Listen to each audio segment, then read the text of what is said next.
Welcome back to this week's A World of BCD. We are stepping into part 2 of a conversation that we started last week, where Ivina Sharratt stepped forward and asked Miriam Moscovici to explain her views on innovation. And this week, as we jump right in, make sure that you step back to last week if you haven't heard this week, because it's going to build a lot of context. But if you were there last week and you're back in for this week's episode, get ready to continue the conversation on A World of BCD.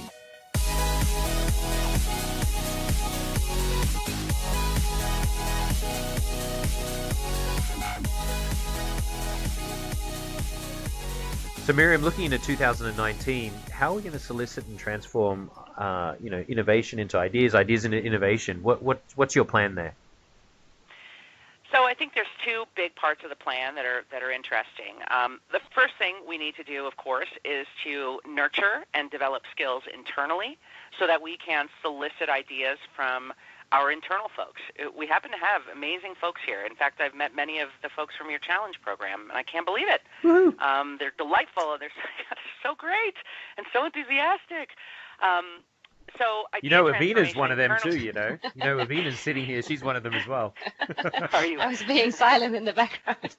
I have a job posted for a senior manager of innovation. Anyway, so internally, we've got skill building to do. Some of the innovation methodologies, right? There are actual games you play. There are actual methodologies a team would go through to develop innovation, to develop an idea into a rapid prototype, into potentially a yes-no type situation. These are all things you learn in a business school potentially. And so we are going to be investing next year in an internal platform that will function most likely in campaigns. I'm not a fan of a 365-day-a-year suggestion box kind of thing. I'm more a fan of launching internal campaigns around innovation on certain topics where by way of participating, you are actually working through some modules so you're learning, and we can begin soliciting ideas on specific topics around the world. So I would expect that coming in 2019 as an employee at BCD Travel is that you will see an invitation, much like your engagement with the Beacon tool, which I'm a huge fan of. Yep. I think you will see in 2019 us beginning to engage our employees in a similar way, not throughout the year and not every week or 2 weeks, but more on a few campaigns throughout the year to engage our employees to submit ideas and then train them and take them through the idea transformation program so that they learn at the same time. So internal innovation solicitation, that's the form you're going to see it in. You're going to see it in a platform and a campaign that we're investing in next year. And Miriam, the other side just before you move on, because I know you and I have had conversations about how can we integrate innovation more into some of the talent programs that we're running in 2019. Do you find, or have you had the experience, I know on our side we have, that there have been times where we have come together and put innovative thoughts down on paper, and they just seem to be picked up or put on a shelf by an organization, a function, a stakeholder, whomever it is. How do you think that we can not do that, and that with all these brains that we bring together in a digital way or in a physical way to create ideas and innovate, that it's not just left in the shadows? And I totally agree with you. I myself have been surprised by amazing ideas I'd never heard of coming from other places in the company. The key here is to create a space where we can collect, document, and train on these ideas so that we are able to generate a report of what has come through the system, what has come through and been dropped, and for what reason. It's okay to put things on the shelf. You just need to remember what shelf you put it on because it will come up again and again and again, right? So in managing innovation, it's not just having the skill of transforming an idea to a prototype or to a business case. It's also about being able to sequence these ideas because we're not always coming at the right time. I've got a handful of examples already where we were way ahead of what the market was ready for. We shelved something. We're unshelving a few things right now that we worked on 8-9 years ago. So I think that's, putting stuff on the shelf is fine. Putting something on the shelf in a back room that only one person has a key to is not okay. And that's what that's what we endeavor to do in 2019 is create that space so that ideas that are shelved or killed or, put to sleep, that we still have them, that they're still categorized somewhere, and so that when we encounter a similar problem, we have somewhere to go to not only find ideas that have been floated in the past to solve the issue that might be relevant today but were not relevant 5 years ago, but also to identify the actual human beings that work at BCD Travel that were interested in that topic in the first place. So go ahead. Well, Mira, would you mean that you would put groups together, like from multidisciplinary teams or employees, to work on such an idea then and move that forward? Perhaps, and we've done that many times. Honestly, I think that doesn't always produce the best because that's a high level of commitment by employees, right? To get them to come to a place and spend a whole day, and then continue to work on it ongoing. I do think a digital experience, campaign. I would mean digitally. Working with the new question is yes. Well, maybe with the whole Office 365 coming towards us, we would become more flexible and can collaborate much easier, I think, in the future, working on ideas like this. Absolutely. Yeah. So you mentioned that you have ties with the banking industry, and that's where I heard about this word, working agile, and in my eyes, that runs closely towards innovation. And for our listeners, I would like to explain that. So agility is about the flexibility and ability of an organization to rapidly adapt. And it's, for example, about minimizing the handovers and empowering people and teams. And a key thing in this principle is working in these, I've mentioned it, multidisciplinary squads.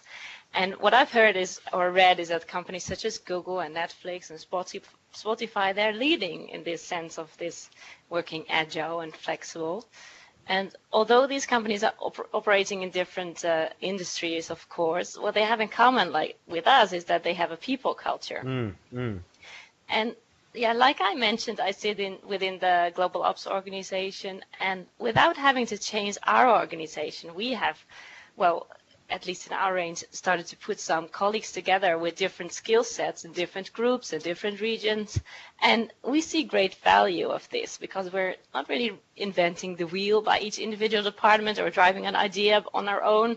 We're really sharing the best practices and collaboratively working towards those company goals or ideas or innovations. And so, Miriam, you mentioned that you interact a lot with other companies. Have you seen any things like this or being organized differently to, go towards speed? And would agility be something worthwhile? Maybe, anything that comes out of the innovation platform in a digital way. I'm about to say a bunch of controversial stuff. Good. Line it up, people. And listeners, grab your Post-it notes. Grab 3 different colored pens because we're about to open up the Miriam Moscovici Express train. I think that the concept of Agile is critical for us. And I think that we are in a critical spot in our world, in our universe, where we need to make some changes. We need to change kind of the way that we work. And it's no surprise that we are where we are, considering where we started. But I don't necessarily believe that we are doing the best that we can to adapt to kind of the changing, rapid pace, digital-driven service, right? There is a huge blend right now in service and digital. And 10 years ago, you don't have to go back that far, 10 years ago, 12 years ago, there were 2 very distinct pieces to a travel program. You purchased your travel agency that did your, quote, offline and fulfillment, and then you purchased your online booking tool, and that was the digital experience. Well, today there is a blend between the whole thing, and to think that we can completely keep the operations and fulfillment separate from the building and the facilitating of our digital platforms, I just don't think that's possible, and it's not able to sustain.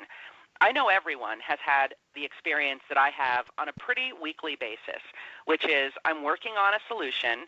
I'm usually in some secret rogue project I'm working on, right? Most people know that if they hear me calling, I have got something crazy, weird that I want to do. But what I usually encounter is when I'm working directly to try to make rubber meet road, what I find is that, oh, if you want X, only Joe can do X. Oh, you want Y? Only Sally has the keys to Y. You need to get Sally on the phone. You need to have a series of conference calls with Sally. Sally's the only person that can make this decision. And by the way, Sally's on vacation for the next week. And when she gets back, her boss is on vacation. So you can't move at all for 4 weeks. And to get to even start moving, you need 14 people on a conference call. Sounds very innovative, to chime in. Very innovative. Yeah, right. And that makes me want to run into traffic. And that is not a good look for me. So that kind of thing is something that I think anyone that works in ops, in performance solutions, in product, in design, in any of these areas, right? When we need to make rubber meet road, we got to check with 48 people, and none of those 48 people actually have the authority to do what we're asking. I do think that we have a transformation to go through internally, and I'm speaking way above my station. I know that, but I think that many people would agree with me that getting rubber to meet road is often finding the person who has the authority to say yes, and then going through a process to convince them. And some of these things shouldn't be that hard. I know this structure is a symptom of the fact that the systems we work on require certain levels of authority. I get that, but I think we can do better in agile teams who are resourced to work independently. That I don't need to wait in line with 9 departments in the company and try to raise my project to a higher enough level of priority so that it even makes their radar simultaneously, right, in 9 different groups to get them all together to spend hours to try to change one small thing. That's not efficient, and I think we can do better. And I think you're seeing that transformation happen today, right? And as we're in budget season right now, and as you see even jobs posted and you see organizations changing, you see them trying to be more agile. This is in contrast to what happened in businesses in the late 90s. In the late 90s and the 90s, it was all about efficiency, shared services, right? Consolidation. This is in all companies. They all went to shared services models. Instead of having an HR department in every single regional office, they moved HR global, right? We all globalized. And now I think you're going to see us start to pull back a little bit and become more agile as teams so that we can move faster. I would definitely agree on your opinion on that, and I think we can do much better. Yeah. And I think it's so interesting to put people together with, And that's why you're both positive deviants in your crafts as well. So, Miriam, I want to grab onto something you just said towards the end there, talking about the people and just thinking about, the future of talent at BCD, since this is part of the talent podcast here. What are your thoughts, alongside John's positioning of innovation being a big thing, attracting the next generation? What are your thoughts in terms of the inspiring and innovative workplace and how we're going to attract the next level talent to BCD? Look, to me, the most important thing around talent for our future, and this is to me, right? I am one piece of a giant pie of needs, and everyone needs to contribute to these needs. My need and what gets me going every day is intellectual curiosity. And it's not about your 20 years in the business. It's not about your even sometimes your technical acumen, right? It is the pure kind of operational design chops and intellectual curiosity that gets me going, and that I think is a key piece to the talent. Everything else you can learn. I didn't know anything about travel. I have a theology degree and a political science degree. I knew zero about travel or business travel for that matter. So the intellectual curiosity piece is something I don't think you can learn. I think you're born with. And finding the way to bring that out in people or find the right people with that intellectual curiosity is what's going to take us the farthest. Everything else we can bring to the table. But the intellectual curiosity piece is really what is for me, the most desirable asset in a human being. I love the way you put that. So we've been talking about like the digital workplace and innovation and Agile. And so as BC Travel, like being quicker to market and innovative and increasing our employee engagement, and we've been talking about the attracting and retaining the talent. Would you agree that putting the right groups together with, well, this collaborative digital workplace that we talked about and having the right mindset, do you think that could support those goals? Absolutely. I think it's a step in the right direction. You know, I look at what the future might bring with some of these broader collaboration tools. I mean, I saw the large, I was involved in the project to bring social enterprise to BCD Travel. We used to have a product called CubeTree way back in like 2001, I think, or 2000, now I'm making that up, 2009.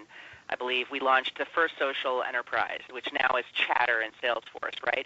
I saw the huge changes, right, that did to our work style, and the way we can source intelligence from all the way around the world from somebody we didn't even know knew about this stuff, right? So it really is, it transformed, I believe, the way that we work together. I can assume that another significant and dramatic experience is going to be had when we begin to launch things like Office 360, where all of our kind of office tools are also connected. You know, anything that is going to connect my work to itself, right, without my brain and fingers having to do it, is going to make my life easier. And it's going to allow my brain to work on the cool stuff, which is the intellectual curiosity thing I was talking about. So, you know, I don't need to spend 30 minutes figuring out what the heck is going on in my email box. Right. If we can have robots book plane tickets, we can certainly have a robot read Miriam's email box and help her figure out what's going on. There is technology today where a robot can read my email, can determine whether or not this person is asking for a meeting or not, and can automatically schedule a meeting based on my specifications that I set ahead of time and offer them a meeting invite, right? There are very tactical things that robots are already doing out in the world. And so the more we start to harmonize these work tools, the more we can start making use of these technologies. I mean, this is Microsoft, right? So one thing I want to say, since I know that this audience is probably really broad around the world, all different kinds of folks that work at BCD Travel, I interact with the market a lot. I interact with clients a lot. I interact with the press, with research organizations, all the trades, organizations. I meet with clients a lot. I'm out there, and I see how people look at BCD Travel, and they tell me how they feel about us. So I think that everyone working at BCD, regardless of what level they're at or where they're at, you have a lot to be proud of. And I know I've said this a million times, but our perception in the market is really strong. We are seen as the team that people want to work with. We are seen as the TMC that innovators want to partner with. We're first on their list every single time. We have that persona out in the market that we want to have, which is open, accepting, innovative, ready to work with our customers and roll up our sleeves. And a lot of that is due to the way that we take care of them every single day. And not the things that I do on a stage or the meetings that we have in product or technology. So I just think everyone has a lot to be proud of, and a lot of folks at BCD don't get to interact with the outside world where you can kind of see a macro view of what BCD means in the industry. And I'm here to say that rest assured, we have got, I think, the kind of space we really want to be in, and you have a lot to be proud of. Miriam, thank you for your leadership and inspiration. Ivina, thank you for your partnership and inspiration. And that's a wrap. Our very first Roundtable, episodes 20 and 21 here on A World of BCD. This is Chika Eloy, and I'm looking for people out in the business of BCD that want to hear about certain topics.